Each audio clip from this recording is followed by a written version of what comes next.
Welcome, dear listener, to another journey through the mists of time with Sleep Story. Tonight, we invite you to settle into a quiet space. Let the worries of the day slip away and join us as we uncover the hidden secrets of an ancient text, the Book of Jubilees. Imagine yourself seated by a softly flickering fire, the air carrying the faint scent of cedar and earth. As we step back into a world of sacred mysteries and divine revelations. This is not a tale of haste or excitement, but a gentle exploration of a forgotten scripture. One that has lingered in the shadows for over 2,000 years.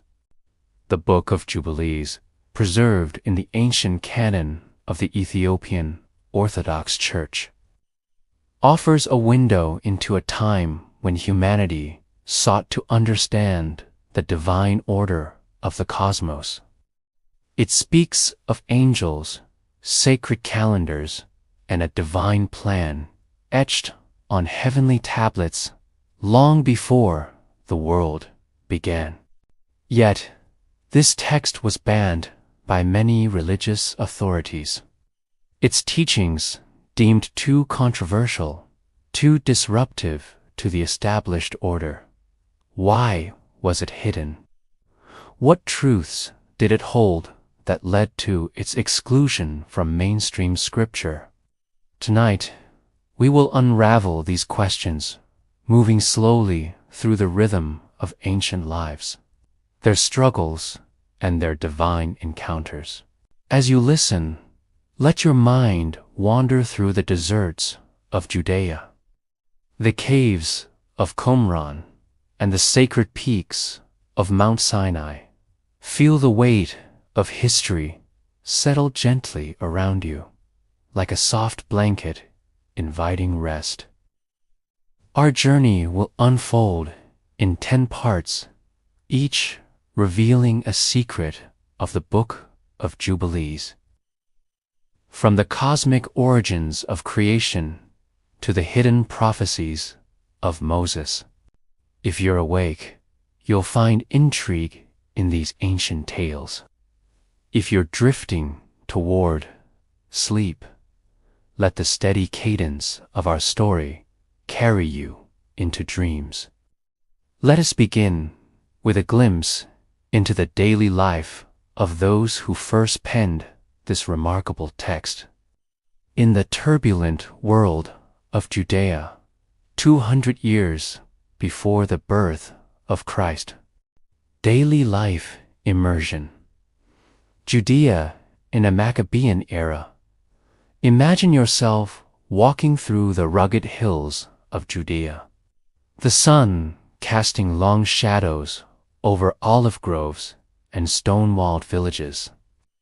It is 200 BC, a time known as the Maccabean era, when the land hums with the rhythm of daily life, yet pulses with the undercurrent of conflict. The air is thick with the scent of baked bread, drying herbs, and the faint tint of dust carried on the wind. This is the world in which the Book of Jubilees was born. A world where faith and survival intertwined like the threads of a woven tapestry. In these villages, life follows a steady, unhurried cadence. Picture a family rising with the dawn, their mud brick home cool against the morning chill. The mother kneads dough on a worn stone table, her hands dusted with flour, while the father tends to a small herd of goats, their bells clinking softly as they graze on sparse hillside grasses. Children scamper through narrow alleys, their laughter mingling with the calls of merchants in the marketplace, offering figs, lentils, and clay pottery. The day is shaped by labor-tilling fields, pressing olives, weaving cloth, but also by moments of quiet devotion. At dusk, families gather to share a simple meal of flatbread, lentils, and watered wine. Their voices low as they recite prayers to the God of their ancestors. Yet, beneath this tranquil surface lies a world in turmoil. Judea, in this era, is caught between the fading grip of the Seleucid Empire and the rising influence of Hellenistic culture. Greek customs, with their grand temples and philosophical schools, press against the ancient traditions of the Jewish people. In the marketplaces, you might hear heated debates between those who embrace Greek ways wearing tunics in the Hellenistic style and those who cling fiercely to the laws of their fathers, their beards untrimmed, their garments plain and unadorned. The temple in Jerusalem, a beacon of faith, stands at the heart of this tension. Its priests navigating a delicate balance between tradition and the pressures of foreign rule. For the common folk, life is a constant struggle, not of bloodshed, but of endurance. Taxes levied by distant rulers drain their resources, leaving little for the Sabbath offerings or the festivals that mark the sacred calendar. Imagine a farmer, his hands calloused from years of toil, pausing to gaze at the horizon, wondering if his crops will survive the season's drought. His wife, weaving linen under the shade of a fig tree, murmurs prayers for protection, her heart heavy with the rumors of unrest in the city. Yet, amidst this hardship, faith remains their anchor. The Sabbath, a day of rest commanded by God, is a sacred pause, a moment to gather in the synagogue, listen to the Torah, and reaffirm their covenant with the divine. The Book of Jubilees emerged in this world, written by scribes who sought to preserve the purity of their faith against the tide of change. These were learned men, perhaps from the priestly class, who spent their days copying scrolls by lamplight, their fingers stained with ink. They lived simply, their homes sparse, but filled with the weight of sacred texts. Their work was not merely scholarly. It was a spiritual act, a way to assert that God's law was eternal, unchanging even as empires rose and fell. The Book of Jubilees, with its divine calendar and tales of angels, was their response to a world they feared was drifting from God's perfect order. The calendar they championed, a solar year of 364 days, was more than a way to mark time. It was a divine blueprint, a rhythm that aligned human life with the cosmos. Unlike the lunar calendar used by the temple priests, which shifted festivals from year to year, the solar calendar ensured that sacred days fell on the same weekday. Year after year, a constant reminder of God's unchanging will. To these scribes, this was no mere preference, but a divine mandate revealed to Moses by an angel on Mount Sinai. Yet, this insistence on a solar calendar set them at odds with the temple authorities, who saw it as a challenge to their power. The seeds of the book's eventual banning were sown in these quiet acts of defiance. As scribes penned their revelations in the flickering light of oil lamps, life in Judea was not without its darker moments. Bandits roamed the hills, and whispers of rebellion stirred in the villages. The Seleucid kings, eager to impose their rule, sometimes sent soldiers to quell dissent, their armor glinting in the sun as they marched through the countryside. Families hid their children, praying for safety, while priests in Jerusalem debated how to appease both God and the foreign rulers. Yet, these struggles were woven into the fabric of daily life, a constant reminder of the fragility of peace. The Book of Jubilees, with its vision of a divine plan stretching from creation to eternity, offered hope, promise that, despite the chaos, God's order would prevail. As you imagine this world, let the sounds of Judea fade into the background. The bleating of goats, the murmur of prayers, the rustle of wind through olive branches. The scribes who wrote Jubilees lived in this tension, their quills scratching out a vision of a world governed by divine law, even as the world around them seemed to falter. Their story sets the stage for the secrets we will uncover. Beginning with the cosmic origins of the universe, a tale that takes us beyond the dawn of creation itself. Event, the cosmic origin before the universe. As the sun dips below the hills of Judea, casting a golden glow over the quiet villages, let your mind drift further back to a time before time itself.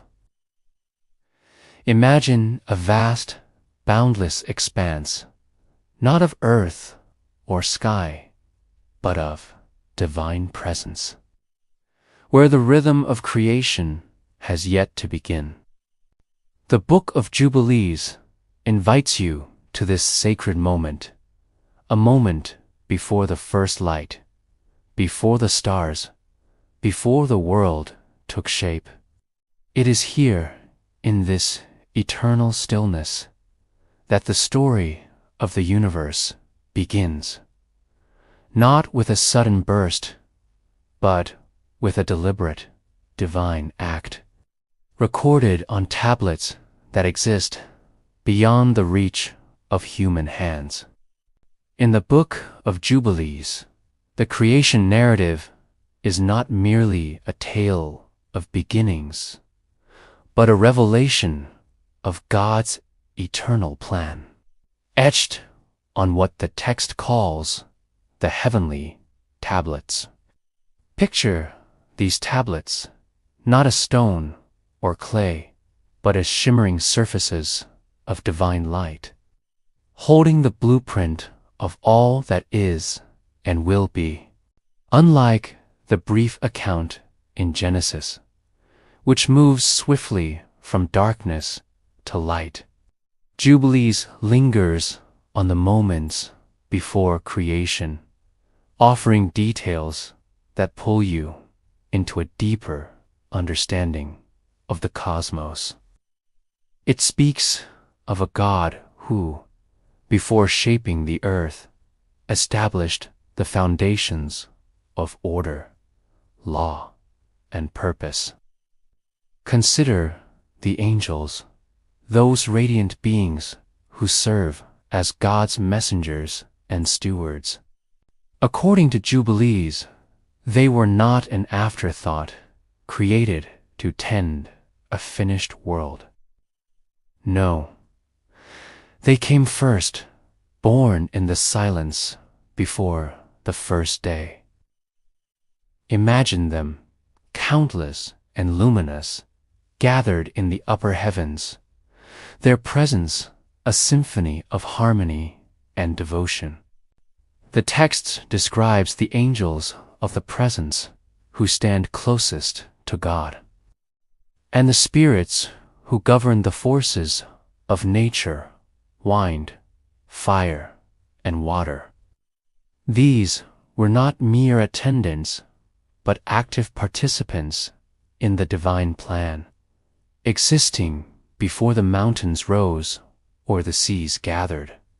Their creation, Jubilees insists, was a cosmic event, a testament to God's intent to weave order into the fabric of existence. Now picture the Sabbath, that sacred day of rest so central to the faith of Judea. In Genesis, it appears as the culmination of creation, a day when God paused to reflect on His work. But Jubilees reveals a deeper truth. The Sabbath was not born with humanity.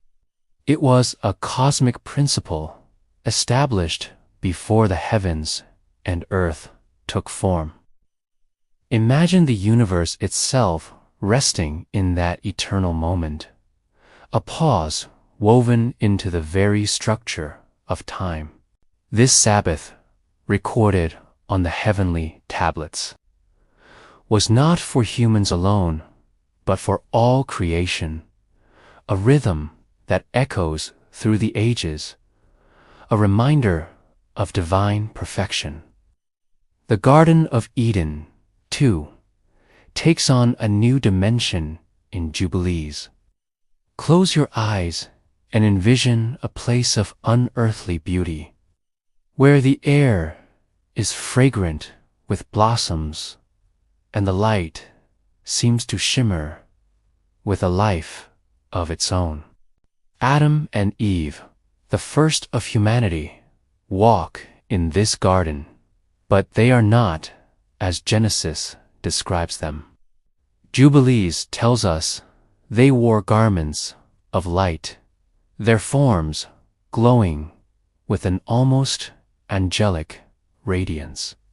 These were not mere coverings, but a reflection of their original purity, a connection to the divine order.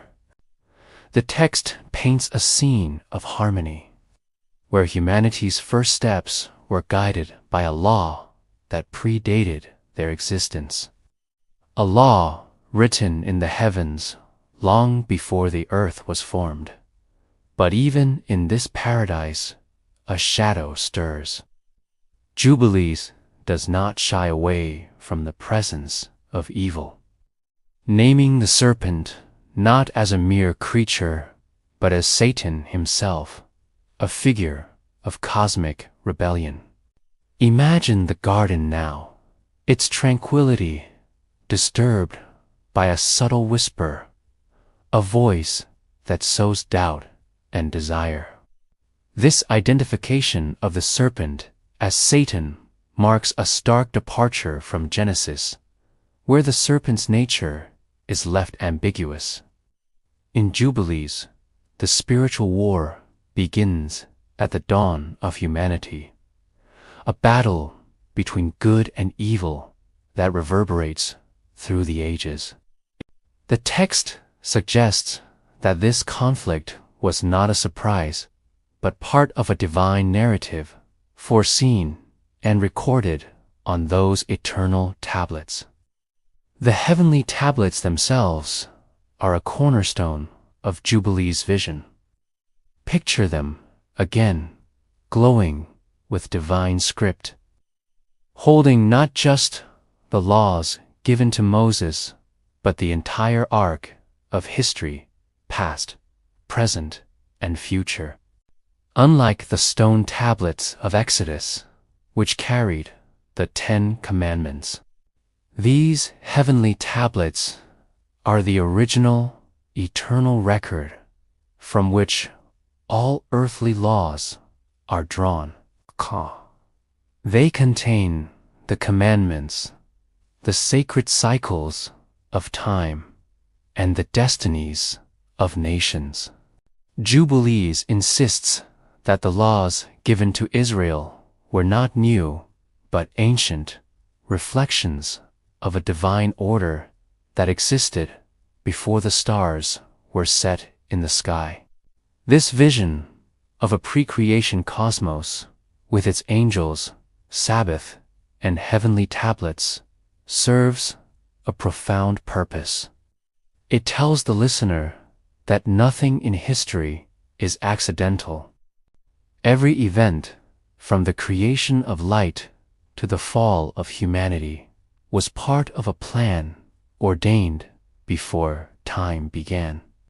The scribes who penned Jubilees, sitting in their quiet Judean homes, their quills moving by lamplight, sought to convey this truth. God's order is eternal, unchanging even as empires clash and cultures shift. Their words were a call to faithfulness, a reminder that the divine rhythm of life persists no matter the chaos of the world. As we leave this cosmic beginning, let the image of those heavenly tablets linger and sing.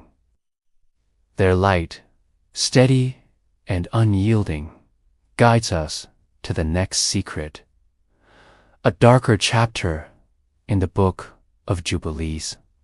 The flood that cleansed the earth was not merely a divine punishment, but the culmination of a spiritual battle orchestrated by forces of evil. Picture the world now, not in its pristine creation, but in a state of corruption, where angels fall and giants walk the earth. Let the gentle rhythm of this tale carry you forward as we explore the flood, the Nephilim, and the origin of demons. Mystery, archaeology, culture, the flood, the Nephilim, the Watchers, and the origin of demons. Picture yourself standing on the edge of an ancient world, where the earth is still young, its hills and valleys untouched by the scars of time. The air carries the scent of rain-soaked earth, and the distant rumble of thunder hints at a storm far greater than any you've known. The Book of Jubilees draws you into this moment, a time when humanity's steps faltered, and the divine order faced a profound challenge. This is the story of the Great Flood, not as a mere deluge, but as the climax of a cosmic struggle, a tale of fallen angels, monstrous giants, and a cunning adversary named Mastema. As you listen, let the rhythm of this ancient narrative wrap around you, like the gentle patter of rain on a quiet night, guiding you deeper into the mysteries of a lost world. In the Book of Jubilees, the flood is not simply a punishment for human sin, as Genesis briefly describes. It is a divine response to a corruption that began in the heavens themselves. Imagine a celestial council where the angels, radiant and eternal, once served in perfect harmony. Among them were the Watchers, a group of angels tasked with guiding humanity, sharing wisdom to lead them toward righteousness. Their intentions, at first, were pure. Picture them descending to earth, their forms shimmering like starlight, teaching the early peoples the secrets of fire, the patterns of the stars, and the crafting of tools. But the Book of Jubilees reveals a darker turn. These Watchers, captivated by the beauty of human women, strayed from their divine purpose. Their hearts, once aligned with God's will, were swayed by earthly desires. From this forbidden union came the Nephilim, beings of immense size and insatiable hunger. Imagine them towering over the fields, their shadows stretching across villages, their presence a disruption of the natural order. Jubilees describes them as giants, not merely in stature, but in appetite. Consuming crops meant for entire communities, then turning to animals, and, in their desperation, even to one another. The earth, once abundant, groaned under their weight, its harmony shattered by their relentless greed. Violence spread like a shadow, and the cries of the innocent rose to the heavens. This was no mere human failing, but a deliberate corruption, orchestrated by a figure the text names Mastema, the prince of evil spirits. Mastema, in Jubilees, emerges as a cunning adversary, the leader of a hierarchy of evil. Picture him not as a horned demon of later tales, but as a subtle force whispering rebellion into the hearts of the Watchers. It was he who first urged them to share forbidden knowledge secrets of sorcery, astrology, and weapons that fueled discord among humanity. His influence deepened the world's descent into chaos, turning the Watchers' mission of guidance into a betrayal of divine trust. When the Nephilim's violence overwhelmed the earth, God resolved to act.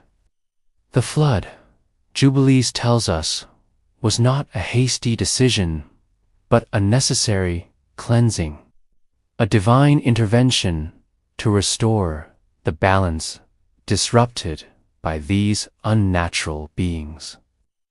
Imagine the skies darkening, the rivers swelling as the waters rose to cover the earth.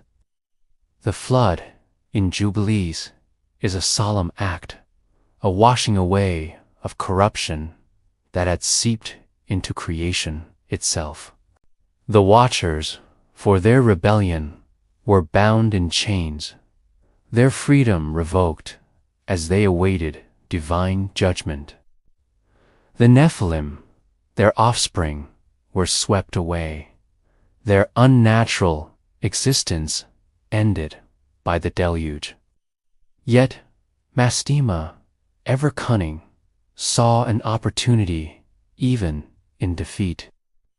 As God prepared to eradicate the spirits born from the Nephilim, those restless, hybrid souls, Mastema pleaded for a portion to remain under his command. Picture him standing before the divine throne, his voice measured, arguing that without these spirits, he could not fulfill his role of testing humanity's loyalty.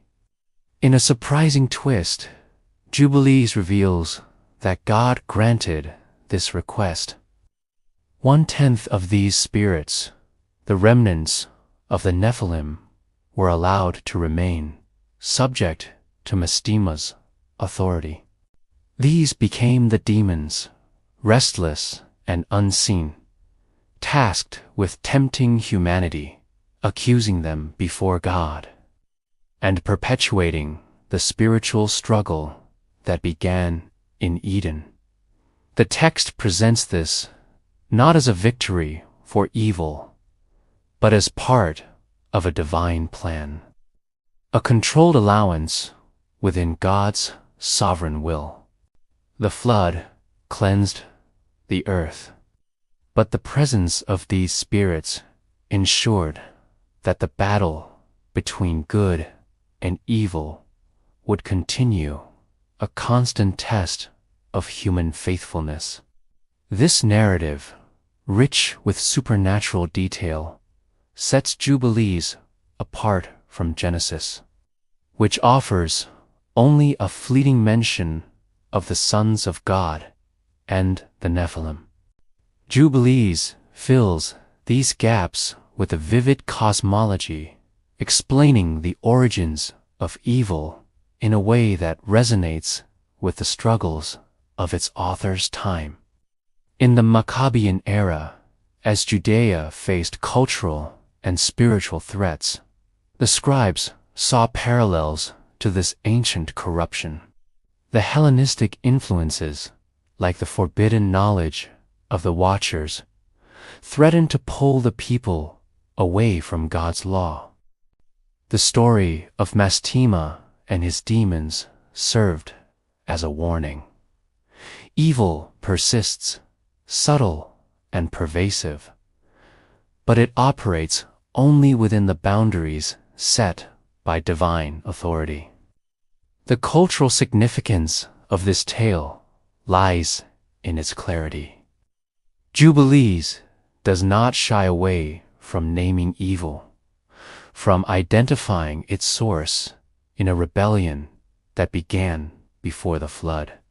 It offers a framework for understanding suffering and temptation, not as random, but as part of a larger spiritual narrative.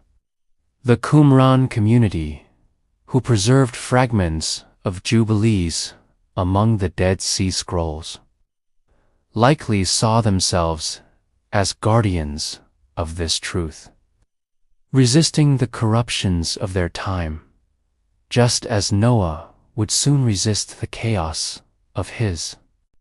Their desert caves, filled with scrolls, were a testament to their commitment to this divine order, hidden from a world that had strayed.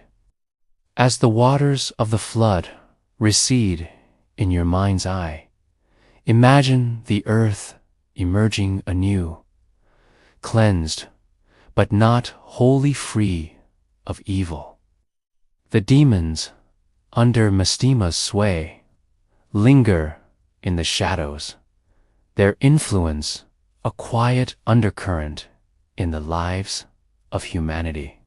The Book of Jubilees, with its unflinching gaze on this spiritual warfare, prepares us for the next chapter, the story of Noah, the man who stood firm amidst the deluge and the divine laws that shaped his new world. Let the gentle rhythm of this tale carry you forward as we step into the aftermath of the flood and the covenant that followed. Biography, event. The divine laws and Noah according to Jubilees. Imagine yourself standing on a quiet mountaintop, the air crisp and heavy with the scent of wet earth and pine.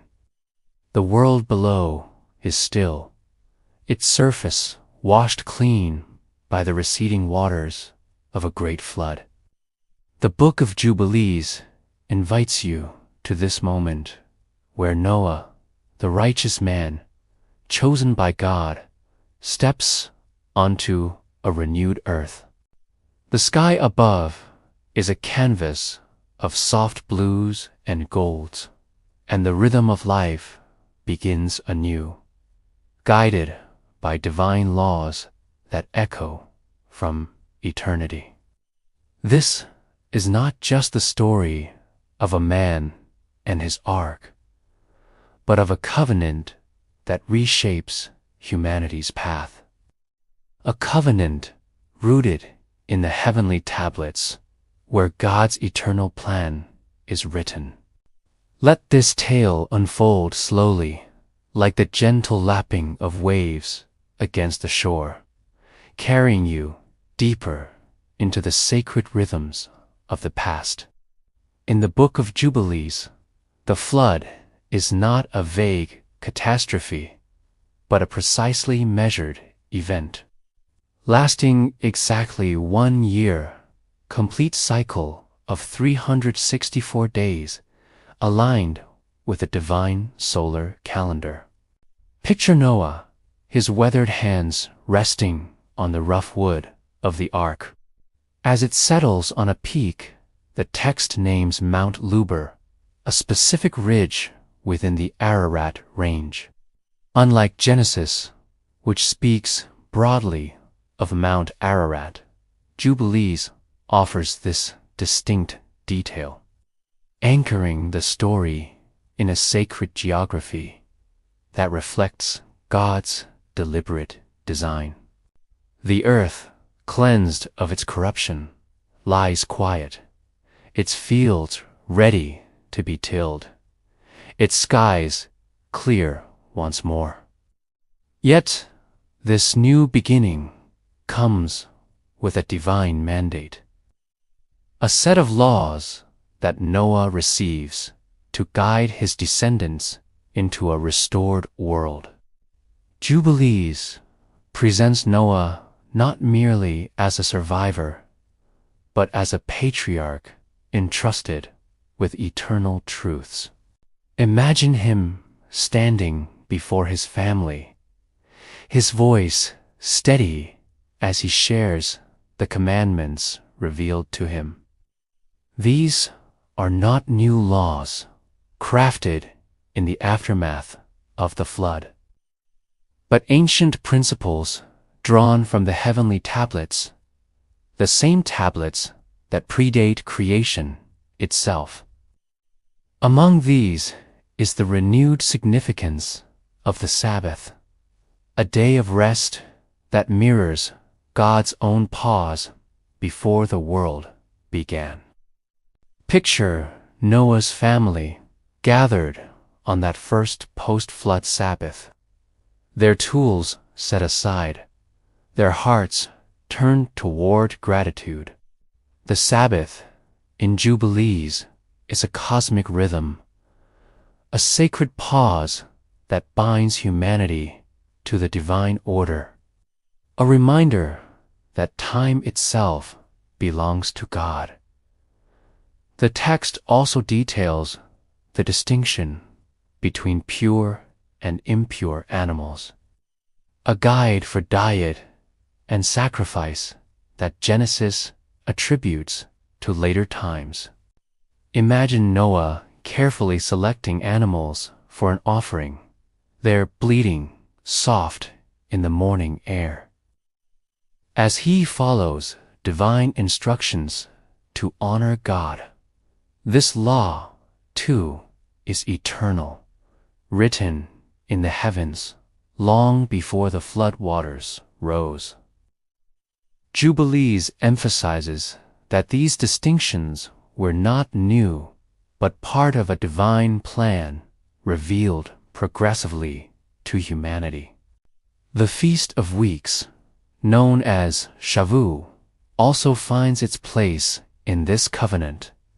Picture Noah leading his family in a celebration under the open sky, offering the first fruits of their new harvest, their voices raised in thanks for God's mercy. In Jubilees, this festival is not a later innovation, but a sacred observance established with Noah, a testament to the continuity of God's law. The covenant with Noah in Jubilees is a moment of profound renewal, a re-establishment of humanity's place in the divine order. Yet, it is not without its challenges. The world, though cleansed, still bears the shadow of Mastema's influence, with his remnant of demons permitted to test humanity's resolve. Noah, as the steward of this new beginning, must navigate this tension, teaching his sons to walk in righteousness. The text paints him as a figure of quiet strength. His days filled with labor planting vineyards, rebuilding shelters, but also with moments of divine communion, where he listens to God's guidance with a heart attuned to eternity. One of the most striking scenes in Jubilees is Noah's division of the earth among his sons, Shem, Ham, and Japheth. Picture him standing on a hill, the wind tugging at his cloak as he casts lots under the open sky. Unlike Genesis, where this division seems a human act, Jubilees insists it was divinely ordained, guided by the heavenly tablets. Each son receives a portion of the earth, not by chance or ambition, but by God's will, ensuring that the settlement of nations aligns with a preordained plan. Imagine the lots, perhaps stones, marked with ancient symbols, falling to the ground, each one determining the destiny of entire peoples. Shem's portion includes the lands of the east, Ham's the warmer southern regions, and Japheth's the northern expanses. This act, solemn and deliberate, underscores the book's central theme. Nothing in history is accidental. Every step is part of God's eternal design.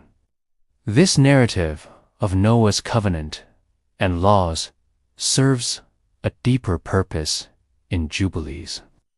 In the Maccabean era, as Judea faced cultural erosion, the scribes who penned this text saw Noah as a model of faithfulness. Like them, he lived in a world recovering from chaos, tasked with preserving God's truth against the pressures of a changing age. The divine laws he received were a call to resist corruption, to hold fast to the rhythms of the Sabbath and the sacred calendar, even when others strayed. The Qumran community, who cherished Jubilees, likely saw themselves as Noah's heirs, guarding these eternal truths in their desert caves. Their scrolls, a testament to their devotion. As you linger in this moment, imagine the earth stretching out before Noah, its possibilities vast yet fragile. The laws he carries are not burdens but anchors, grounding his family in a world still touched by evil's shadow. The Book of Jubilees, with its vivid details, invites you to see Noah not as a distant figure, but as a man whose life reflected the divine order, a man whose faithfulness shaped the future. As we move forward, let this image fade gently like the last light of day, and turn your thoughts to a new chapter. The plagues of Egypt, not as mere punishments, but as a divine war against the gods of an ancient land. Let the rhythm of this story carry you onward toward the clash of spiritual forces at the edge of the Nile. Mystery, archaeology, culture, plagues, and the war against Egypt's gods. Imagine yourself standing on the banks of the Nile, the water lapping gently at the reeds, the air warm and heavy with the scent of lotus flowers and damp earth. The sun hangs low, casting a golden sheen over the land of Egypt, where towering temples and statues of gods loom over bustling cities. This is the world of the Exodus, a time of divine confrontation, where the Book of Jubilees unveils a deeper truth about the plagues that struck Egypt. These were not mere acts of judgment, but a cosmic battle, a deliberate strike against the spiritual forces that held sway over the land. Let the rhythm of this ancient tale wash over you, like the steady flow of the river, guiding you through a story of divine power and human liberation. In the Book of Jubilees, the Exodus is more than a story of escape from slavery.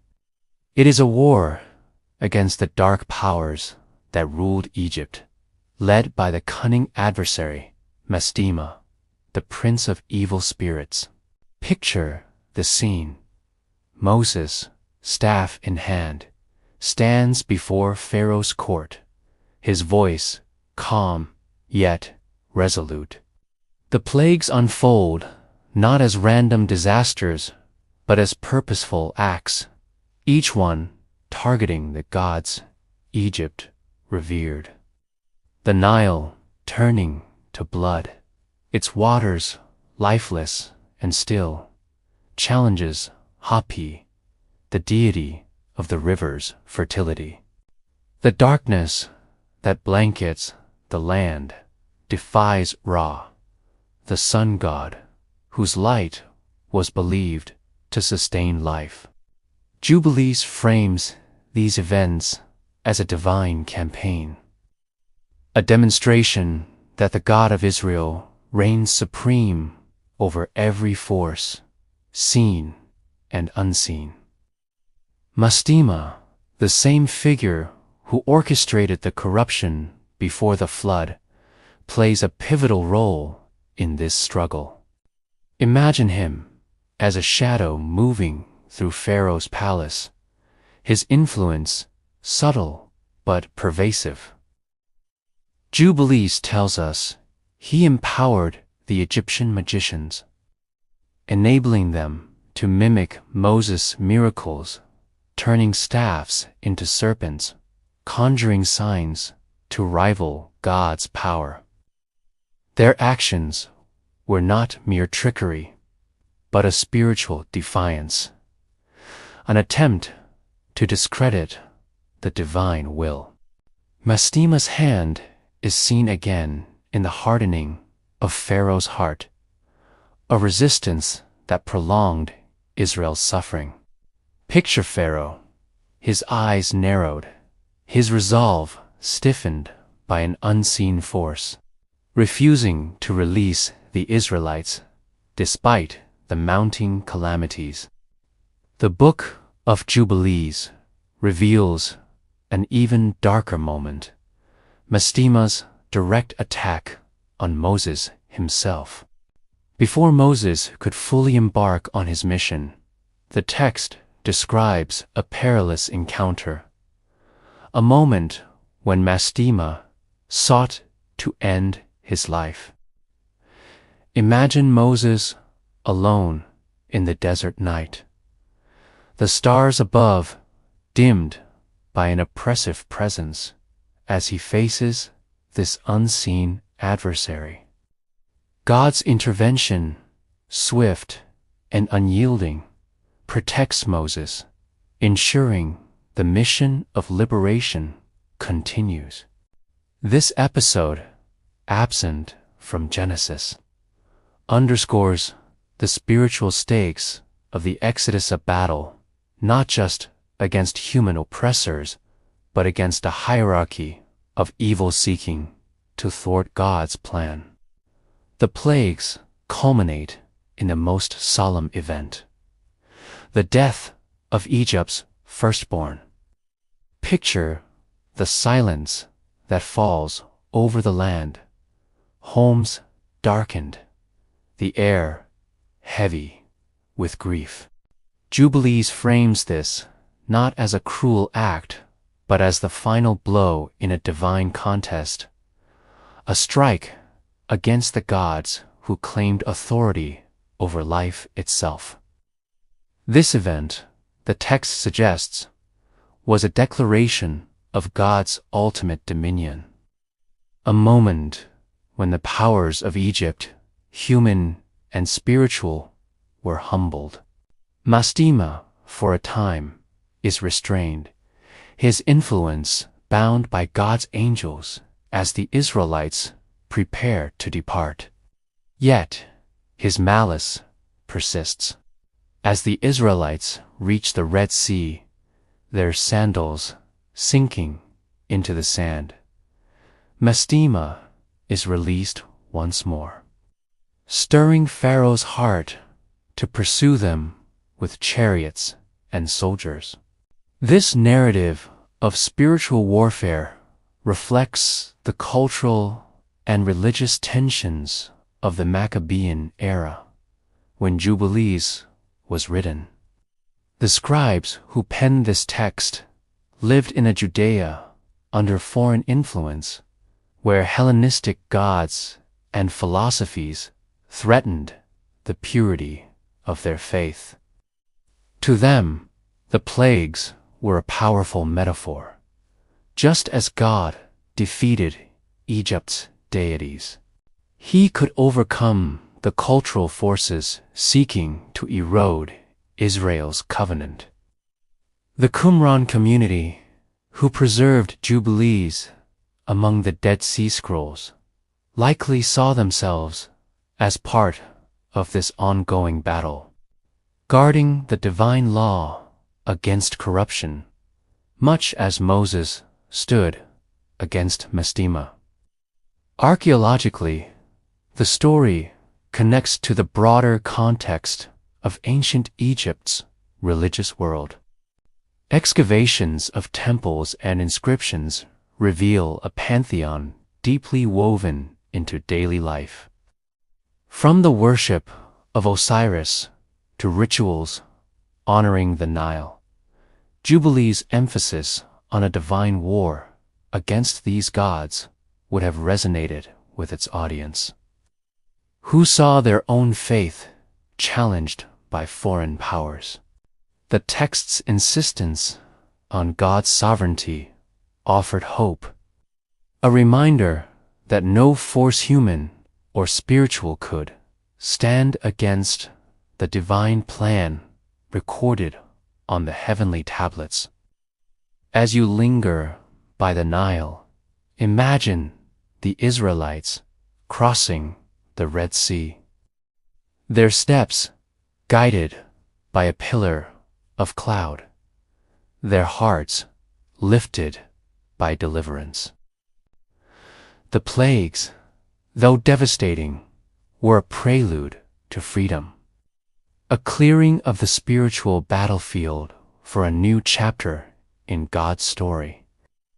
The Book of Jubilees, with its vivid portrayal of this cosmic conflict, invites you to see the Exodus as more than history. It is a testament to the eternal struggle between good and evil, guided by a divine order that endures.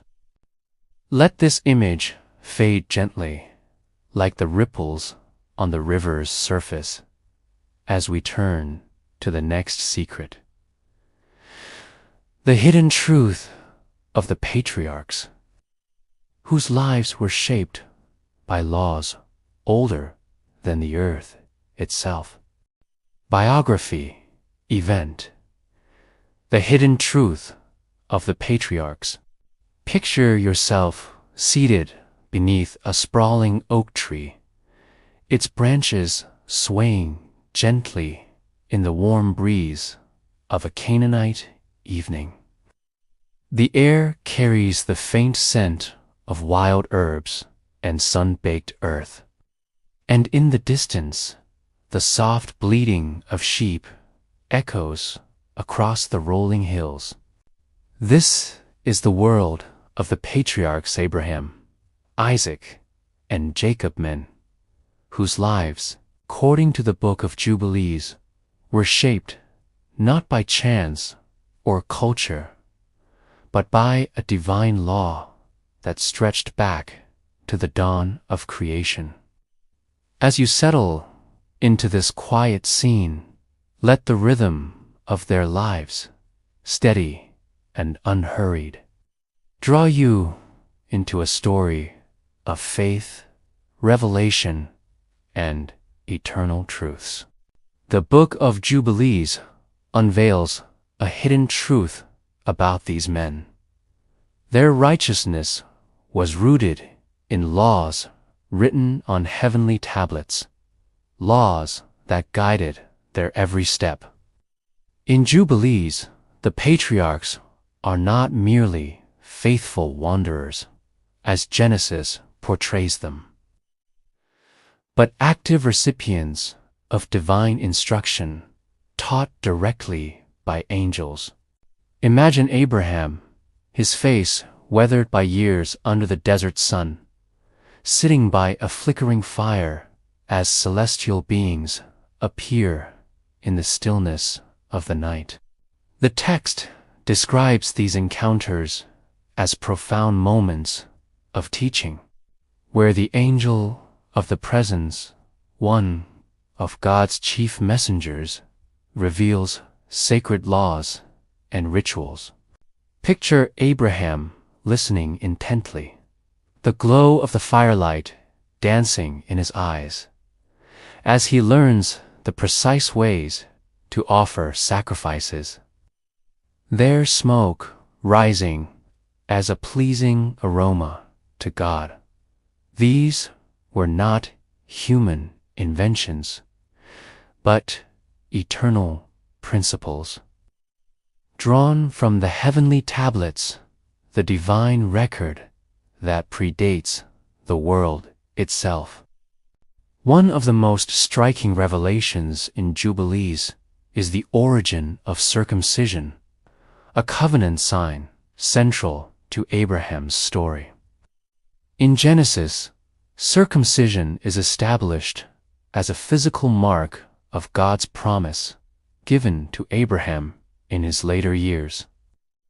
But Jubilees elevates this act to a cosmic level. Imagine a moment before creation when the heavenly tablets were inscribed with the eternal law of circumcision, a practice observed even by the angels who stand before God. This was not a new command for Abraham, but a timeless decree, revealed to him as a sign of his alignment with God's unchanging order. Picture him, knife in hand, performing this sacred act under the stars, his heart steady with the knowledge that he was fulfilling a divine mandate older than the earth. Jubilees also tells us that Abraham's knowledge extended beyond instruction. Picture him in a tent surrounded by ancient scrolls passed down from his ancestors, Noah and Enoch. These texts, written in a language lost to time, held secrets of the divine plan. The angels, recognizing Abraham's devotion, taught him Hebrew, the tongue of heaven itself, enabling him to read these sacred writings. Imagine the soft rustle of parchment as he unrolls a scroll. Its ink faded, but legible, revealing the laws of festivals like Shavu and Sukkot. These were not mere traditions, but divine ordinances, practiced by the patriarchs long before Moses stood on Sinai. The Feast of Tabernacles, with its booths of woven branches, was a celebration Abraham observed. His family gathered under the open sky, their voices lifted in gratitude for God's provision. This portrayal of the patriarchs as keepers of an eternal law sets Jubilees apart from Genesis, which focuses on their personal faith and covenant with God. Jubilees emphasizes continuity. The laws given to Moses were not new, but revelations of truths the patriarchs already knew. Picture Isaac inheriting his father's scrolls, teaching his sons the same rhythms of worship sacrifices offered at dawn. Festivals timed to the divine calendar of 364 days. Jacob, too, follows this path, his life a testament to the unchanging nature of God's plan. Their obedience was not to a fleeting cultural code, but to a divine order etched in the heavens before the stars were formed. In the Maccabean era, when Jubilees was written, this vision of the patriarchs held profound significance. The scribes, facing the encroachment of Hellenistic culture, saw themselves as heirs to Abraham's legacy, guardians of a law that transcended time. Like Abraham, they studied ancient texts by lamplight, their quills scratching out truths they believed were divinely ordained. The Qumran community, who preserved Jubilees among the Dead Sea Scrolls, likely drew strength from this narrative, seeing their own separation from Jerusalem's temple as a return to the patriarchs' purity. Their desert caves, filled with scrolls, were a sanctuary for these eternal laws, a bulwark against a world they feared was straying. The cultural context of this story lies in its affirmation of divine continuity. In a Judea torn by conflict, where Greek philosophies and foreign gods challenged the faith of Israel, Jubilees offered a vision of a law that could not be altered. The patriarchs, taught by angels and guided by ancient texts, were models of faithfulness, their lives a call to resist compromise.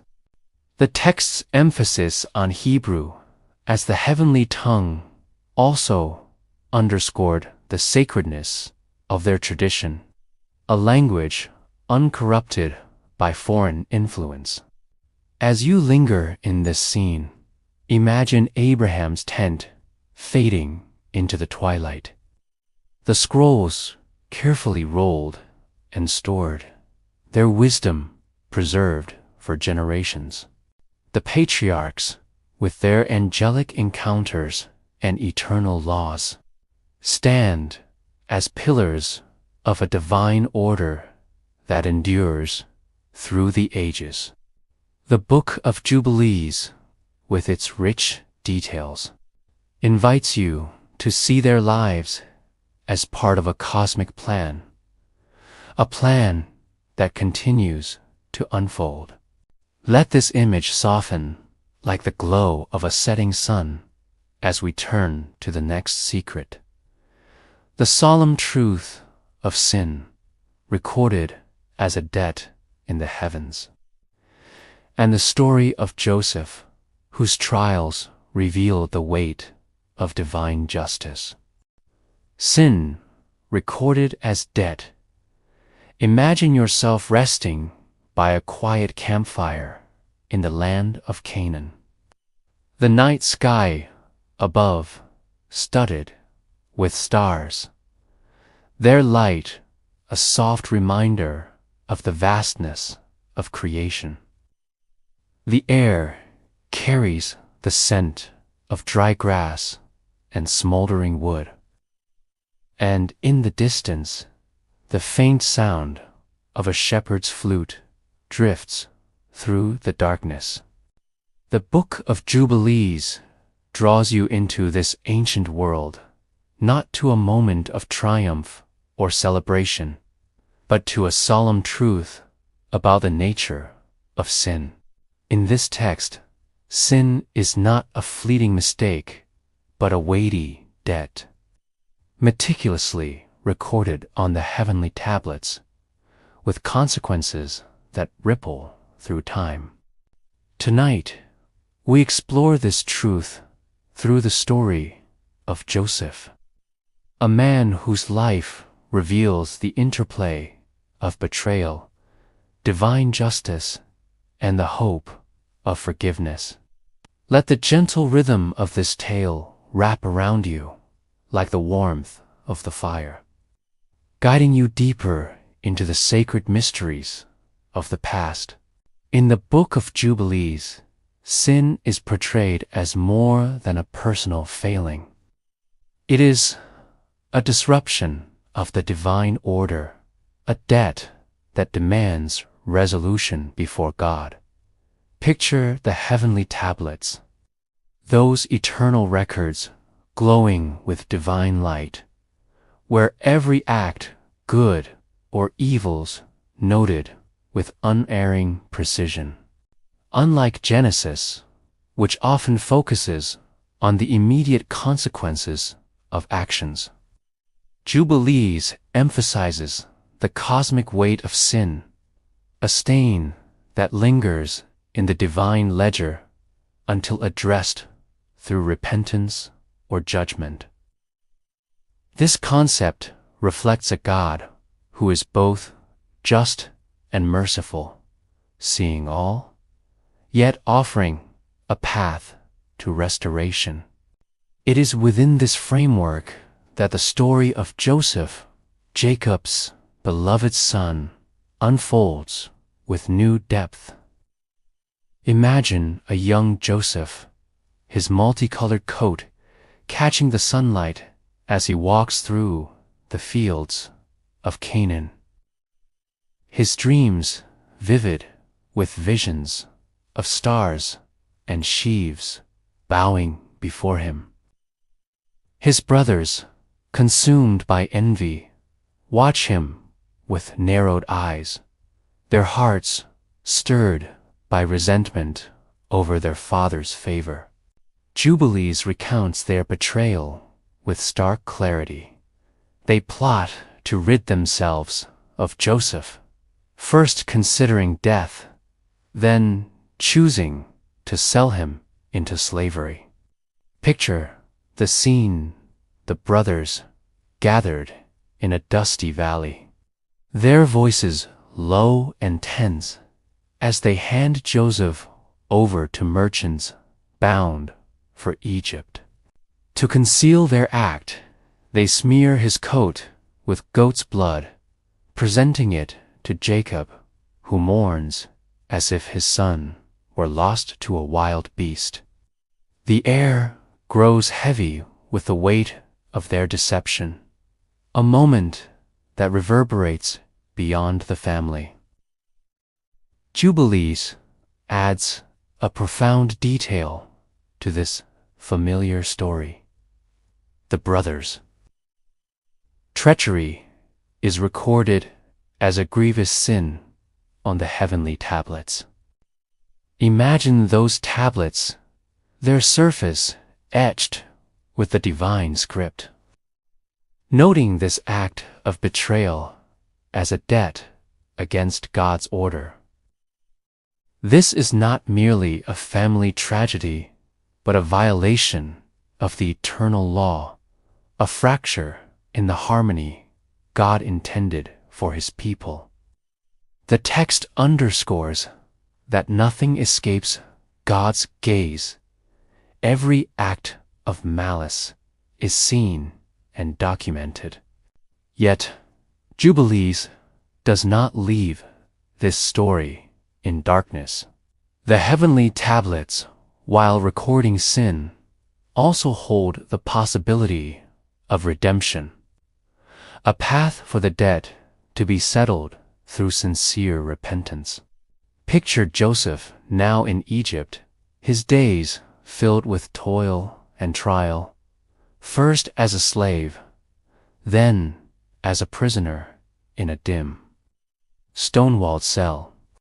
The scent of mildew and straw clings to the air, yet Joseph's spirit remains unbroken, guided by the same divine law that shaped his father's. Jubilees suggests that his endurance was not mere resilience, but a reflection of his alignment with God's eternal plan. His trials, though born of his brother's sin, were part of a larger divine narrative, one that would lead to his rise as a ruler in Egypt, saving nations from famine. Imagine him, years later, standing before his brothers once more, their faces etched with guilt as they seek grain in a foreign land. His forgiveness, offered with a steady voice, is a moment of restoration, a settling of the debt recorded in heaven. This emphasis on sin as debt resonated deeply in the Maccabean era when Jubilees was written. The scribes, living in a Judea strained by foreign rule and cultural erosion, saw their world as one where divine justice was often delayed but never absent. The story of Joseph offered hope.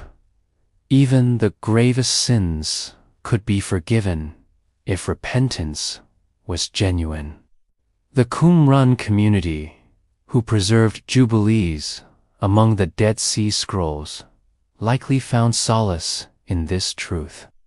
Their desert caves, filled with scrolls, carefully copied by lamplight, were a testament to their belief in a God who sees all and offers mercy to those who return to him. The archaeological discovery of these scrolls in the 20th century, hidden in clay jars, speaks to their commitment to preserving this vision of divine justice. Culturally, the concept of sin as debt reflects the ancient Near Eastern understanding of justice as a balance to be maintained. Inscriptions from Mesopotamia and Egypt describe debts, both financial and moral, as obligations that required resolution, often through restitution or divine intervention. Jubilees adapts this idea to a spiritual context, emphasizing that God's justice is perfect, his records eternal. The story of Joseph, with its arc of betrayal and reconciliation, served as a reminder to the scribes' audience that their actions mattered, that their faithfulness or lack thereof had consequences beyond the earthly realm. As you linger by the campfire, imagine Joseph's brothers bowing before him, their hearts softened by repentance, their debt forgiven in the embrace of their brother. The heavenly tablets, ever present, record this moment of grace, a testament to God's mercy woven into his justice. The Book of Jubilees, with its solemn vision, invites you to see sin not as an end, but as a challenge to return to the divine order. Let this image fade gently, like the embers of the fire, as we turn to the next secret: the consequences of the first murder. The story of Cain and Abel, and the cosmic wound it inflicted on creation itself. The consequences of the first murder. Imagine yourself walking through a quiet, ancient landscape where the earth is still new. Its fields lush with the first harvests of humanity. The air is warm, carrying the scent of ripened grain and wildflowers, and the distant hum of insects fills the silence. This is the world of Cain and Abel, the first brothers whose story, as told in the Book of Jubilees, marks a turning point in the divine order. Here, in the shadow of Eden, the first act of violence unfolds. A sin that ripples across creation, recorded forever on the heavenly tablets. Let this tale unfold slowly, like the soft rustle of leaves in the breeze, drawing you into a story of loss, consequence, and the eternal law that governs all things. In the Book of Jubilees, the story of Cain and Abel is not merely a tale of sibling rivalry, but a profound violation of a divine command, one that echoes from the heavens themselves. Picture a family in the early days of the world. Adam and Eve, their home a simple dwelling of woven branches, surrounded by fields they tend with care. Their sons, Cain and Abel, labor alongside them, each with his own calling. Abel, the shepherd, moves with his flock across the hills, their wool soft under his hands, their bleating a familiar rhythm. Cain, the farmer, works the soil, his hands stained with earth, coaxing grain from the ground. The book adds a detail not found in Genesis: their sisters, including Ewan, who marries Cain. A necessity in a world where humanity is just beginning to grow.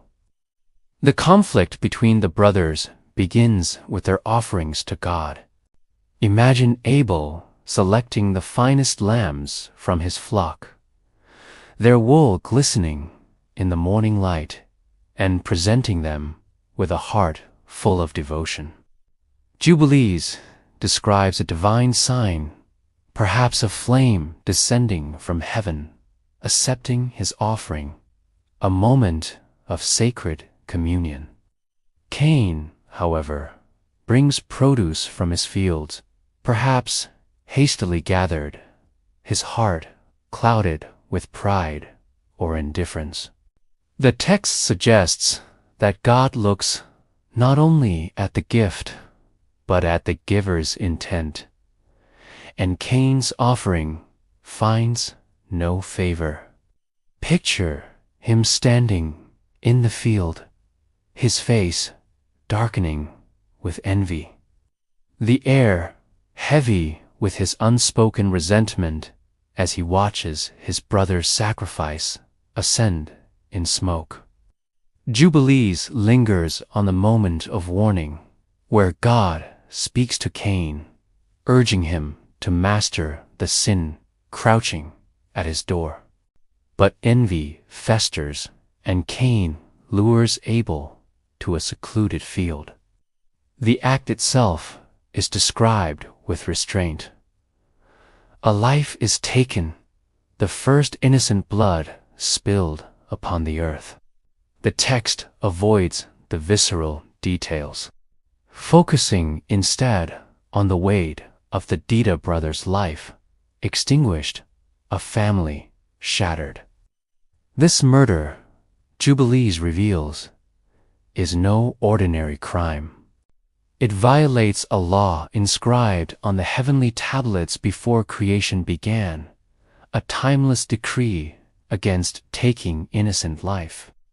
Imagine those tablets glowing with divine script, recording this transgression as a debt that stains the very order of the world. The consequences in Jubilees are cosmic in scope. Picture the earth itself responding to Abel's blood. Its once abundant fields growing reluctant, yielding sparse harvests for generations.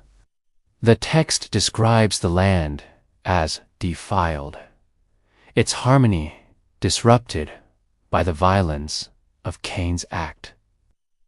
This is not merely a personal tragedy, but a wound to creation, a fracture in the relationship between humanity and the natural world God entrusted to them. The peace of Eden, already strained by the fall, is further broken, and violence becomes a shadow that lingers in human hearts. Jubilees emphasizes that this sin envy turned to murder introduced a deep imbalance, a division not only between Cain and God, but between humanity and the earth itself. God's response is both just and solemn. Cain is cursed, marked to wander, his life a testament to the gravity of his deed. Yet, Jubilees underscores that this curse is not arbitrary, but a reflection of the eternal law, a command against murder that predates humanity. The text's focus on the heavenly tablets reinforces this. Every act, especially one so grave, is noted in the divine record, its consequences inevitable unless met with repentance.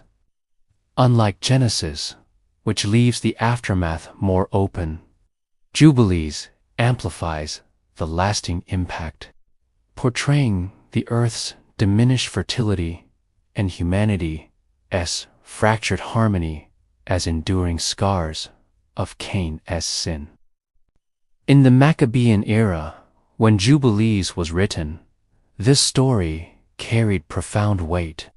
The scribes, living in a Judea torn by cultural and religious strife, saw parallels between Cain's envy and the divisions threatening their people.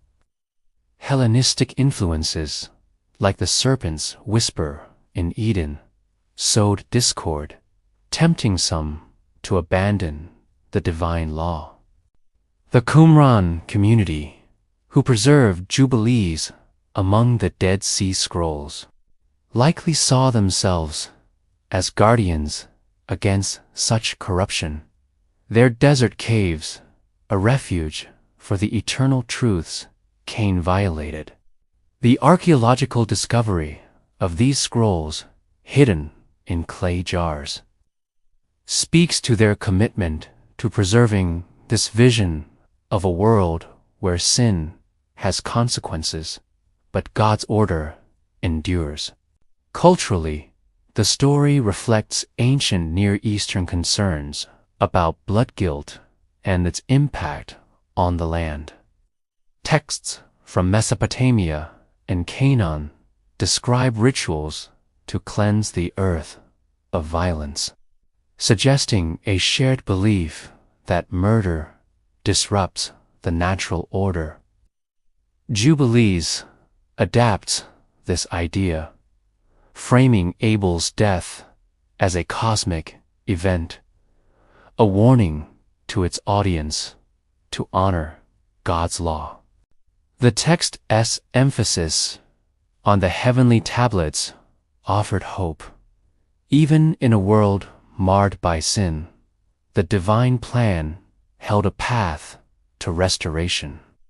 As you linger in this ancient field, imagine the silence that follows Abel's fall, the earth heavy with the weight of loss.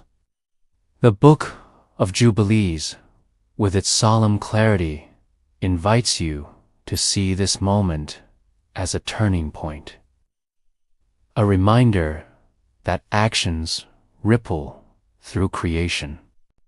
Let this image fade gently like the last light of dusk as we turn to the next secret, the divine cycles of 49 years, a rhythm of rest and renewal that reflects God's eternal design between the heavenly and the earthly. The divine cycles of 49 years. Imagine yourself standing in a quiet Judean village. The morning air cool and fragrant with the scent of dew-kissed fields and blooming almond trees.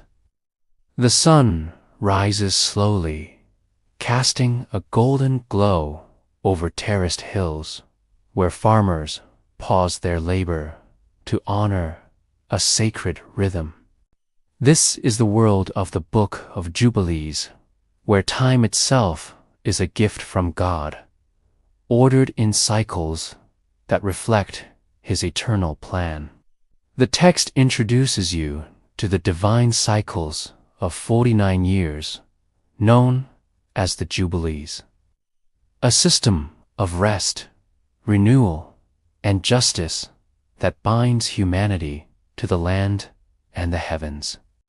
Let this tale unfold gently, like the turning of seasons, drawing you into a story of divine order and sacred time. In the Book of Jubilees, time is not a mere succession of days, but a sacred structure, inscribed on the heavenly tablets before creation began. Picture these tablets shimmering with divine light, their script outlining the rhythms that govern both earth and cosmos. Central to this system are the sabbatical years, occurring every 7th year when the land itself is granted rest. Imagine fields lying fallow, their soil untouched by plow or seed, the air quiet without the clatter of harvest tools. Farmers, their hands rough from years of toil, set aside their work, trusting in God's provision.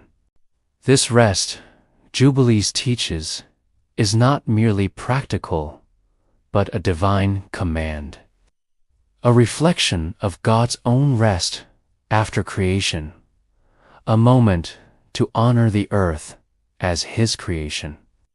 Yet, the sabbatical year is but a prelude to a greater cycle, the Jubilee, which arrives after 7 cycles of 7 years, 49 years, culminating in the 50th year, a season of profound renewal. Picture a village preparing for this sacred time, the air alive with anticipation. The Jubilee is no ordinary year. It is a divine reset, a restoration of justice and freedom. Imagine a family burdened by debt, their faces lined with worry, now hearing the proclamation of liberty. Slaves are set free, their chains cast aside as they return to their kin with hearts lifted. Debts are forgiven, easing the weight of obligation, and lands lost to hardship are restored to their original owners. The sound of jubilation, soft songs, and prayers rises from homes, a testament to God's mercy. Jubilees describes these acts as more than social reforms. They are eternal laws written on the heavenly tablets, designed to preserve the balance God intended. Picture a farmer walking his ancestral fields, now returned to him, his steps light with gratitude. This restoration prevents the accumulation of wealth in a few hands, ensuring that each family retains its heritage, a share in the land God gave to Israel. The Jubilee, with its 2 consecutive years of rest, the 49th sabbatical year and the 50th Jubilee year, demands immense faith. Imagine communities trusting that their fields, unplanted for 2 years, will yield enough in the years before, a reliance on divine provision that echoes Noah's trust in the ark. This cycle of 49 years reflects a deeper truth in Jubilees. God is the true owner of time and land. Ignoring these cycles, the text warns, brings consequences, laws of land, even exiles, a rejection of the divine plan. The scribes who wrote Jubilees, living in the Maccabean era, saw these cycles as a call to resist the chaos of their time. In a Judea under Hellenistic influence, where wealth and power concentrated in the hands of a few, the Jubilee was a radical vision of justice, a reminder of God's unchanging order. The Qumran community, who preserved Jubilees among the Dead Sea Scrolls, likely practiced these cycles. Their desert lives, a testament to their commitment to this divine rhythm. Archaeologically, the concept of sabbatical and Jubilee years finds echoes in ancient Near Eastern practices. Texts from Mesopotamia describe periods of debt forgiveness and land restoration aimed at maintaining social balance. Jubilees, however, elevates these to a divine mandate, tying them to the cosmic order of the heavenly tablets. The discovery of Jubilees among the Qumran scrolls, hidden in clay jars, suggests that this community saw themselves as keepers of this sacred calendar, distinct from the lunar-based practices of Jerusalem's temple. Their commitment to these cycles was a quiet rebellion, a way to honor God's law in a world they believed had strayed. Culturally, the Jubilee resonated with the scribes' audience as a call to renewal. In a time of foreign rule and cultural erosion, the promise of restoration of land, freedom, and faith far-further hope. The Ethiopian Orthodox Church, which preserved Jubilees in its canon, continues to reflect aspects of this cycle in its liturgical calendar, a testament to the enduring power of these divine rhythms.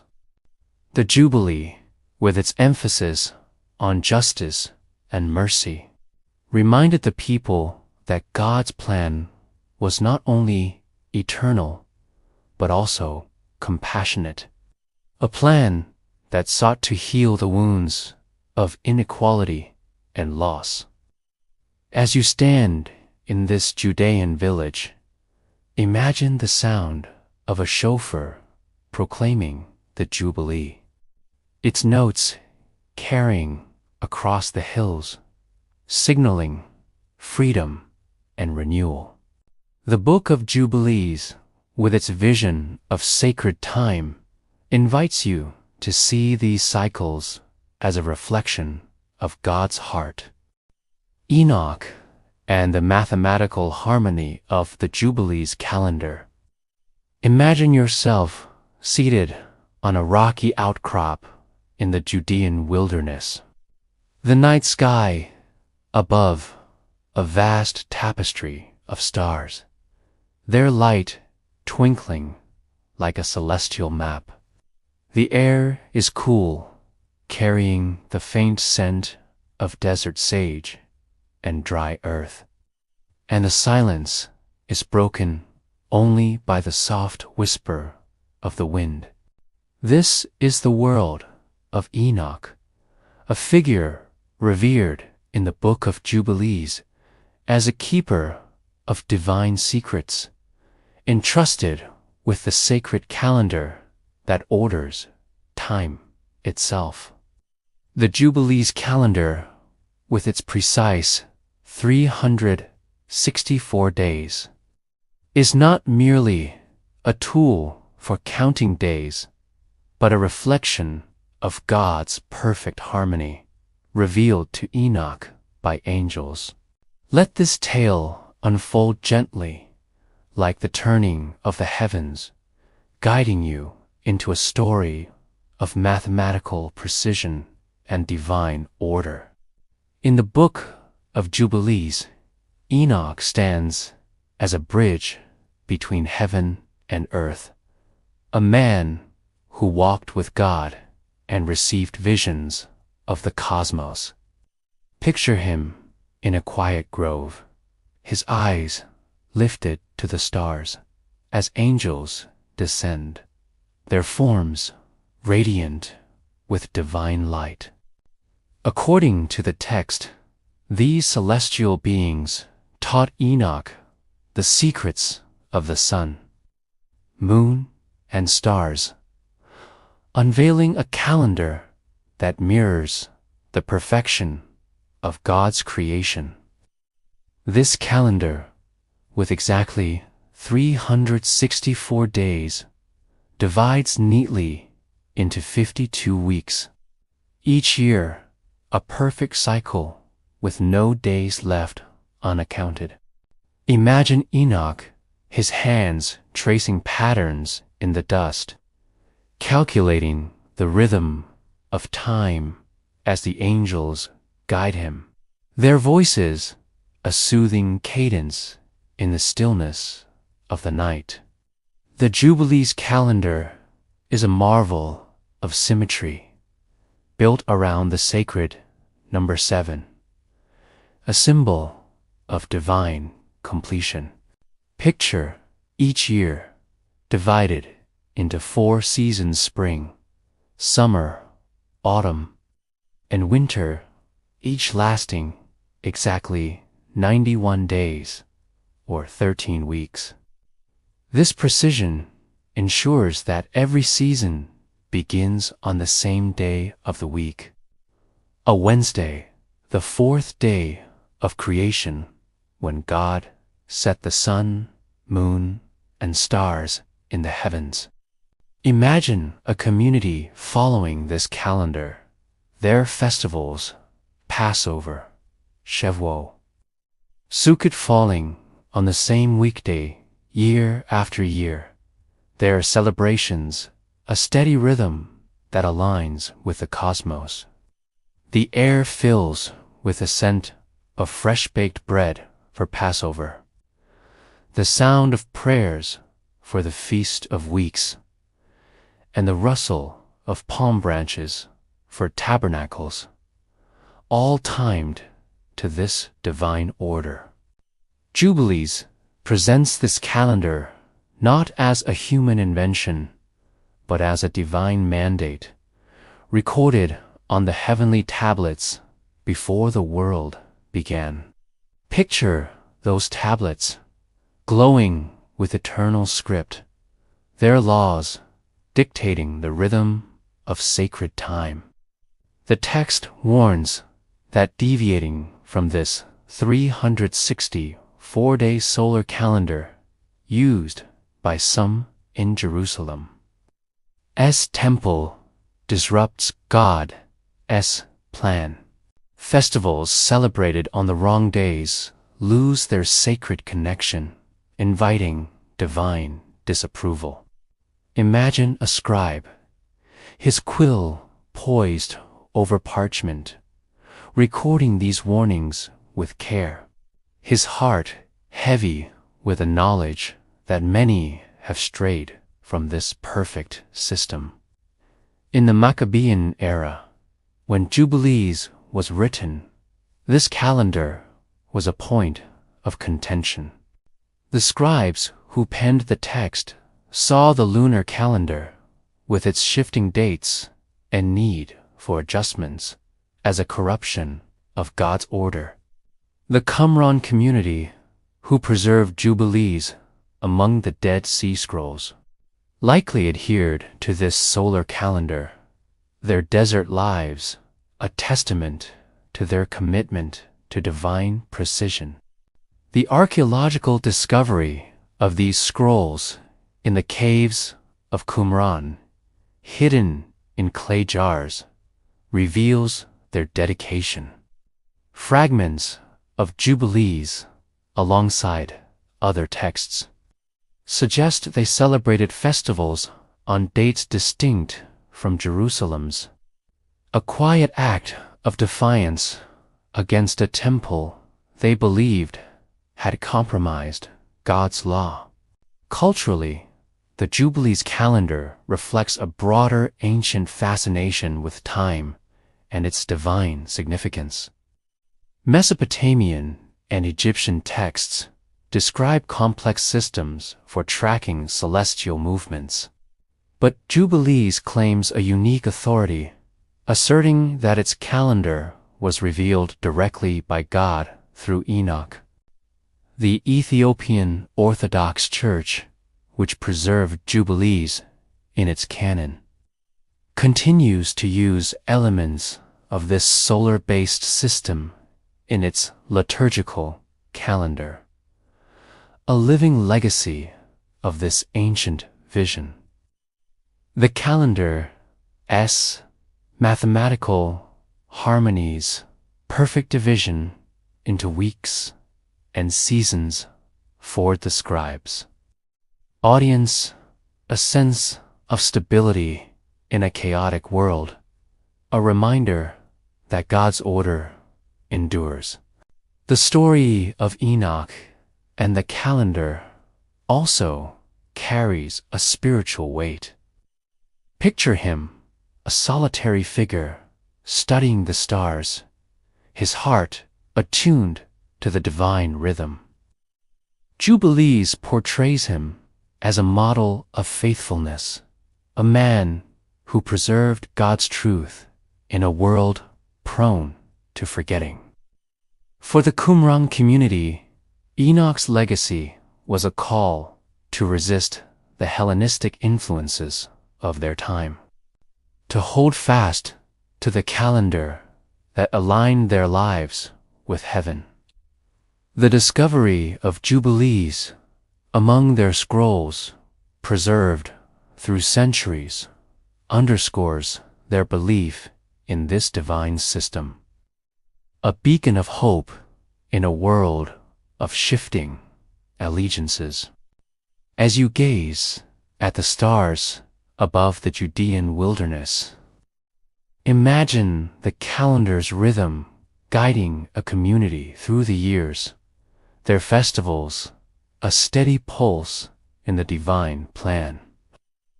The Book of Jubilees, with its vision of mathematical harmony, invites you to see time as sacred, a gift ordered by God Himself.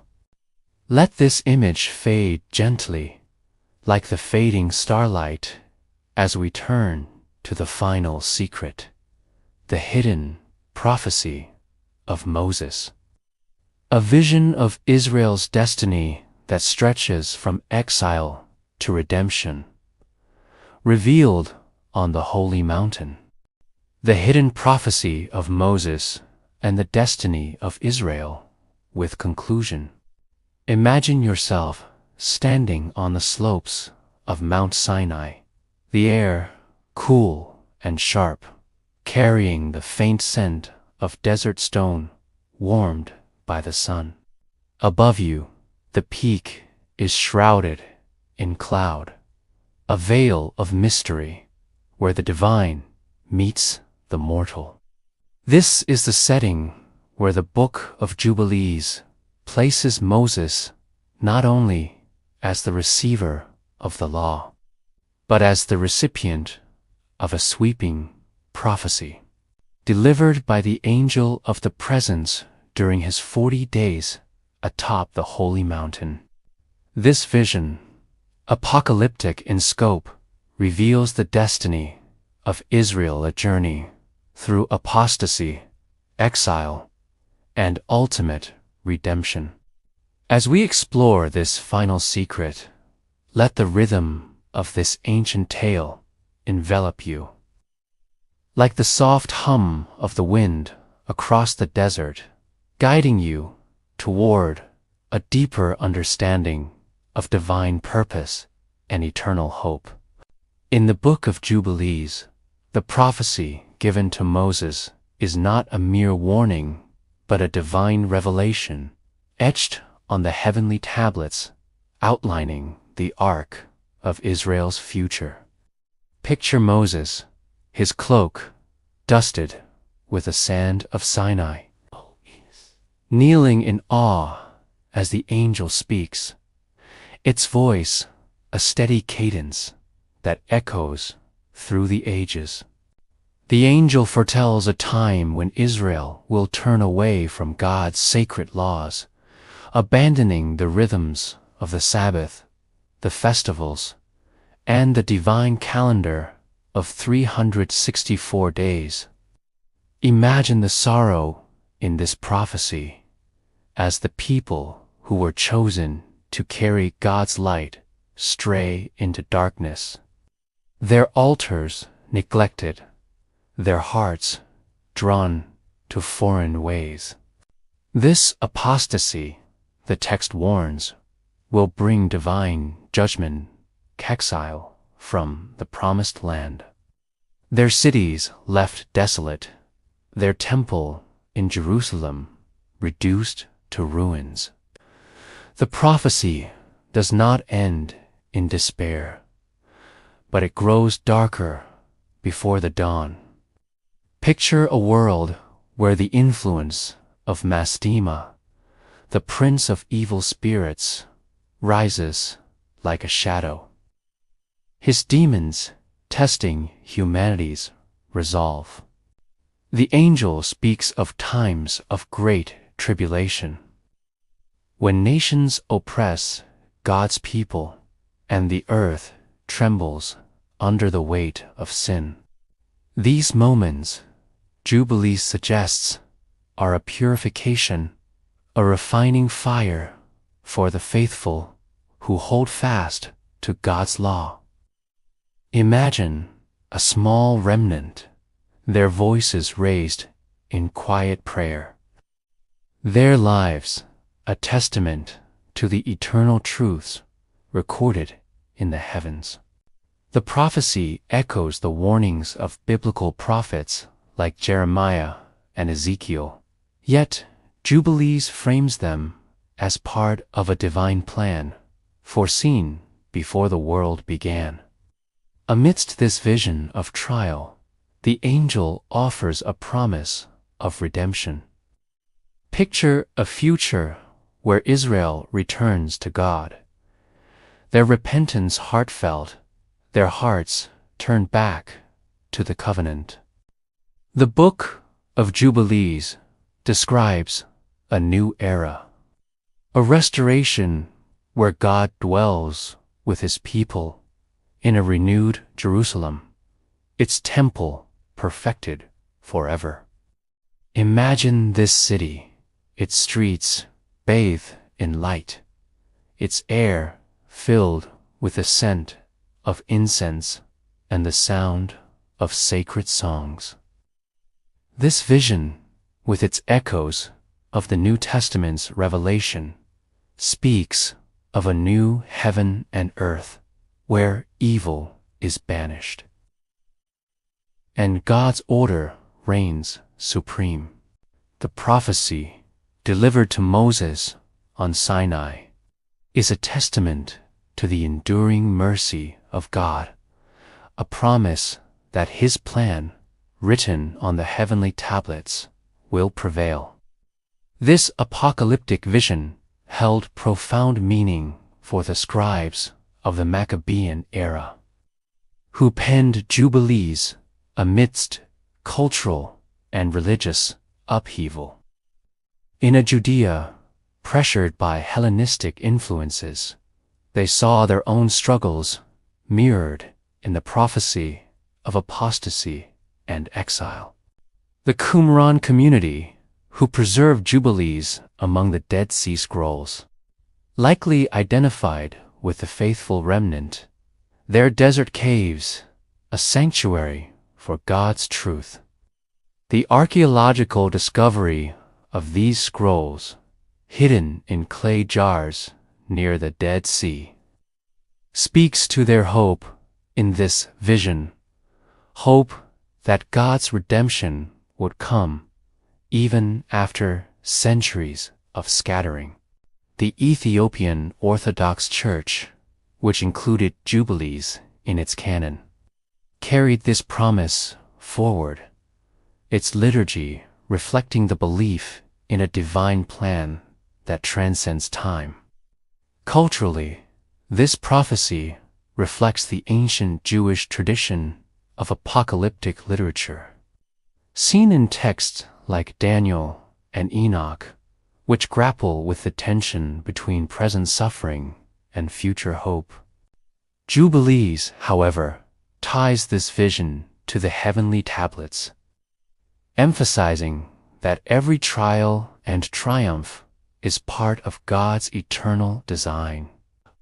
For its original audience, the prophecy was a call to faithfulness, a reminder to hold fast to the divine law, even when the world seemed to falter. The enduring preservation of Jubilees in Ethiopia, a land geographically isolated from the pressures that reshaped other Christian canons, underscores the text's resilience, a quiet testament to its vision of redemption. As we draw this journey to a close, imagine yourself back in the quiet of your own space, the echoes of Sinai fading like the last notes of a gentle melody.